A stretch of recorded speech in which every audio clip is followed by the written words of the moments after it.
Hello friends, so this is our second video in economy quick revision session. In the first video, we had discussed about what is GDP and what are different types of deficit, and then we also saw how fiscal responsibility and budget management, which has been enacted by the government of India for ensuring fiscal consolidation in India in terms of having targets so that there is a transparency as well as accountability in terms of budgetary management in the country. Now, we will see in this video about two major things. One is inflation, and second is balance of payment. Now, inflation is something whenever you read newspaper, you will read about inflation, and you will see different indices to measure inflation in the country. And you also see so many policy decisions taken by the Reserve Bank of India with regard to controlling inflation, and it can have many things like different stance of Reserve Bank of India with regard to interest rate regulation. And the main motive of this is to control inflation. If we see, there is a monetary policy committee which targets inflation which should be 4 plus minus 2%, that is 2 to 6% for optimum growth, along with having a sustainable purchasing power of the money. Now we will first understand what is inflation. So inflation is a rate of change of price of certain basket of goods and services in an economy during a period, that is inflation. Now it is often expressed in annual percentage term. When inflation is high, say for example, if inflation is 8%, 10%, then what is happening? If in 100 rupees you were buying, say for example, 10 pens, if inflation is 10%, you will not be able to buy 10 pen now, because the value of one pen will increase and you will be able to buy less number of pens with the same amount of money.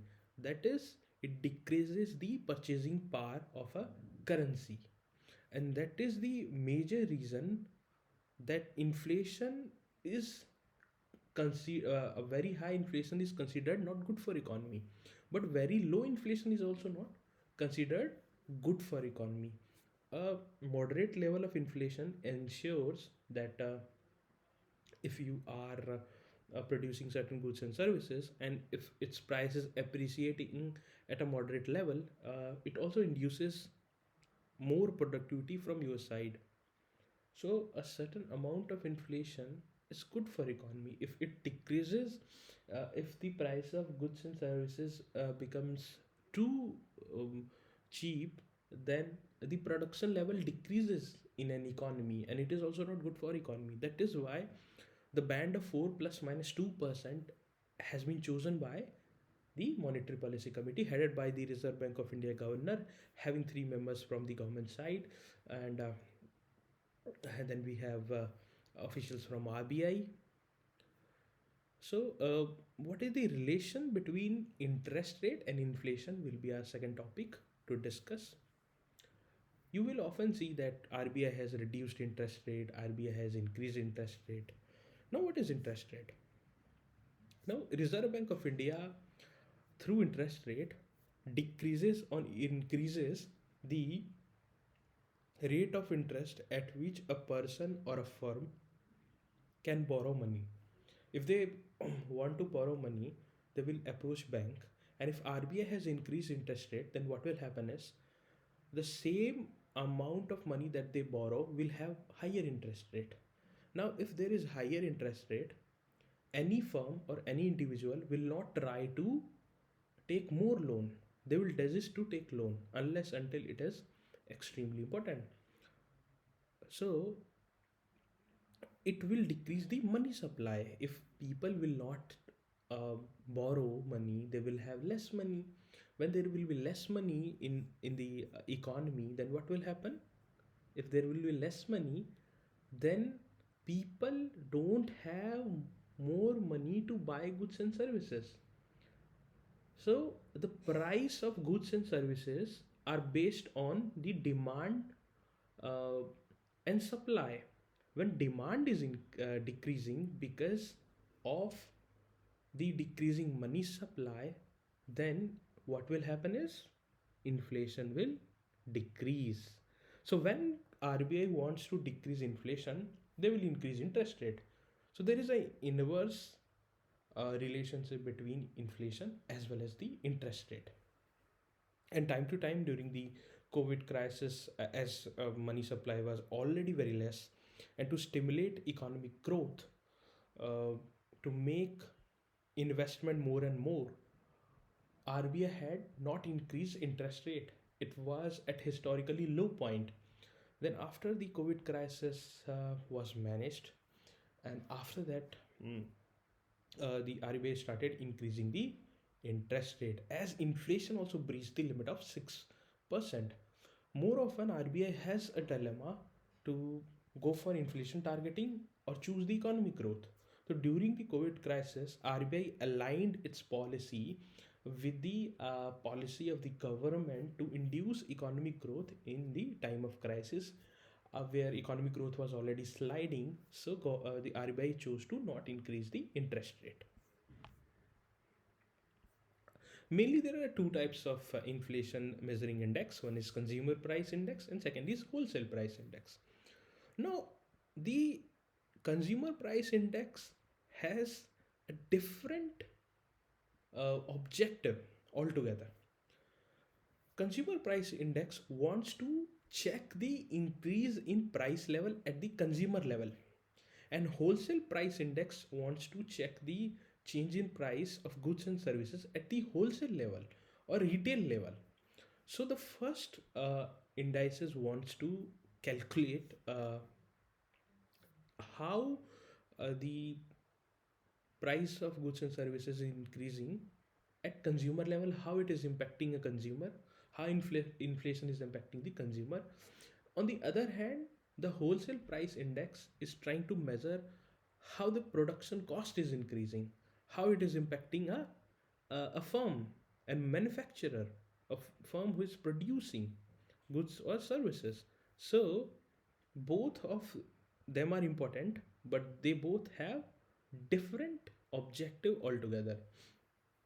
As consumer price index is trying to test the general level of increase in uh, price of goods and services at consumer level, so the basket has prominence of things which are important for consumer. And when we talk about consumer, food, fuel, clothing, all these things have a major chunk in terms of a basket of things an individual consume.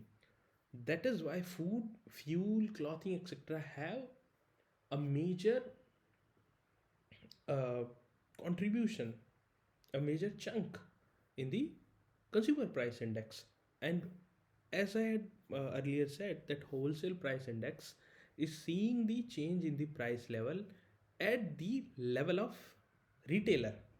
So for them, what is more important is manufactured products. So manufactured products has the highest contribution in the wholesale price index, followed by primary articles.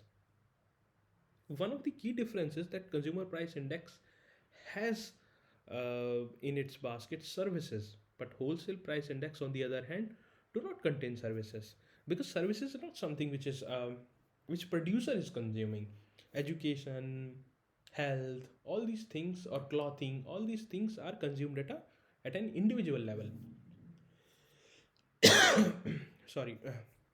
So this is a prime difference between consumer price index as well as wholesale price index. Now we will see what is the balance of payment. Now balance of payment is, in simple terms, it is a comprehensive record of all economic transaction between the residents of India and the rest of the world. So all types of transaction happening in a year between the residents of India, and the rest of the world is shown through a balance of payment.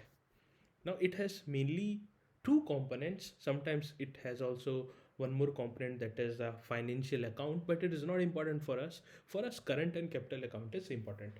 Now current account is something in which transaction happens, but there is no creation of asset or liability. Now what is asset or liability? Say for example, if you have taken a loan from someone, it is a liability for you because you have to pay that loan, and it is an asset for bank because they had to take money back from you. For that, for them it is an asset, and for you it is a liability. So anything which is creating this kind of relationship, which is ensuring a kind of liability and asset creation, comes under the capital account. Current account is something which does not deal with creation of asset and liability. Now it will help you to distinct between both of them. Current account mainly considers the consist of exports of goods and services, uh, and the trade balance. So, say for example, if India is selling tea to China and China is selling electronic goods to India, now in a year, if we want to show the current account, we will see how much amount of goods and services China is selling to us, how much amount of goods and services we are selling to China, and the difference between both will be shown in the current account. Another component in the current account is income from abroad. Now, when we think about income from abroad, the first thing that comes into our mind is remittances. India earns around $100 billion of remittances across the world from through our non-resident Indians, and major chunk of that comes from the Gulf countries.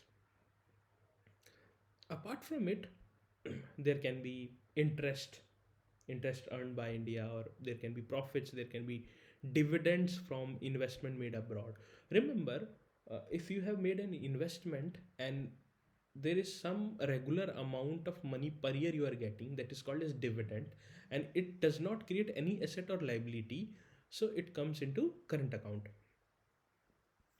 There are transfers also. So transfer involves gifts, grants, and remittances. Gifts, grants do not create any kind of liability. If someone has gifted you something, you don't have to return it back, and it does not create any kind of claim. है ना? Second is capital account. In capital account, all the types of investment which creates an asset or liability will come. There are majorly two types of foreign investment. One is foreign direct investment, and another is foreign portfolio investment. The difference between both have become largely blurred. In FPI also, if someone is investing more than 10% stake of a firm, it becomes automatically FDI. The major difference is that foreign direct investment also involves a kind of managerial participation in the firm. But when we talk about foreign portfolio investment, it is not related to the administrative or managerial participation. It is more of an investment. And FDI, as it involves a kind of major participation in the firm, it is less volatile because the firm which is doing the foreign direct investment is seeing the firm in a long term manner. So they are not just taking a chunk or a share in a firm and selling it. But foreign portfolio investment is extremely volatile. Someone will buy 5% share in the Paytm and then they will sell it. Second is borrowing and lending. So India takes loan from different institutions, World Bank, multilateral, minilateral institutions, or some other countries take loan from us. So that comes into the capital account. Another small topic is India's Forex Reserve. You must have seen that India's Forex Reserve has breached the $600 billion mark. What is it? So as you see that we are trading with other country, and to have trade we have to give certain amount of money to them, and the internationally acceptable currency is US dollar. So all the country maintains a certain reserve to ensure that they have import cover which uh, ensures trade sustenance, which ensures economic stability, because in the globalized world every other country is buying some goods or services from different countries. So India also maintains a foreign exchange reserve to ensure economic sustenance, trade sustenance, and an import cover. And for it, India has four components in its forex reserve. The major and most dominant is foreign currency asset. And majorly, when we talk about foreign currency asset, it is majorly US dollar. About $500 billion out of $600 billion is in terms of US dollar, because US dollar is internationally acceptable currency. Second is gold reserves. It is around 60-70 billion dollar. Then comes special drawing rights. So special drawing rights are not any money or not any currency. It is an international reserve. It is an international reserve asset created by International Monetary Fund, and it is allocated to member countries according to their IMF quotas. Then there is a reserve position in IMF. It talks about the reserve holding in the IMF. Now, what is special drawing rights? This is also another small topic, and this will be the last topic of this lecture. So, special drawing rights are international monetary asset, है ना? International monetary asset created by the IMF, or international reserve asset created by the IMF, to supplement its member countries' official foreign exchange reserves. SDRs are not a currency but rather a potential claim on freely usable currencies of IMF member countries. A potential claim in a situation of crisis, this will be important for a country to buy something, to bail out.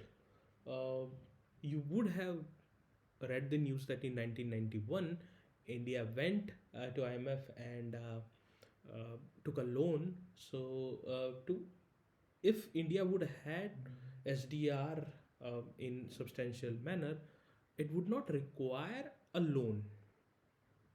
So it was created in the year 1969 to address the need for additional international liquidity. When there is need for liquidity or money by any country, then SDRs will be helpful because it is a freely usable currency of IMF member countries. And as I had earlier said, it is based on the quota. Different quota has been set by IMF, and based on that there will be SDR. So it plays a role in promoting international monetary cooperation and providing liquidity to the global economy. The allocation of SDRs is typically a measure taken by the International Monetary Fund during times of global economic crisis to support member countries facing balance of payment problems. A balance of payment problem jab hoga when there will be excess of imports and over export, and the country would not have enough foreign exchange reserve to compensate the another country, then they will be in a crisis. Pakistan was recently in balance of payment crisis. At that point of time, SDR will try to help because it is an international reserve asset created by IMF for ensuring supplementary liquidity to help the country facing a balance of payment problem. So this was the lecture. These are all extremely important topics.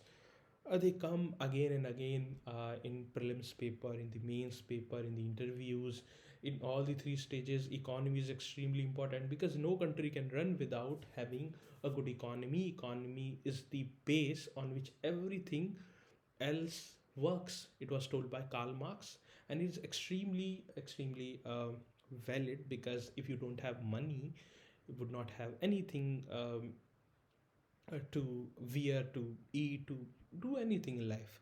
So economy for a country is extremely important, and that's why it is extremely important for the examination as well. Take care, best wishes, and do well.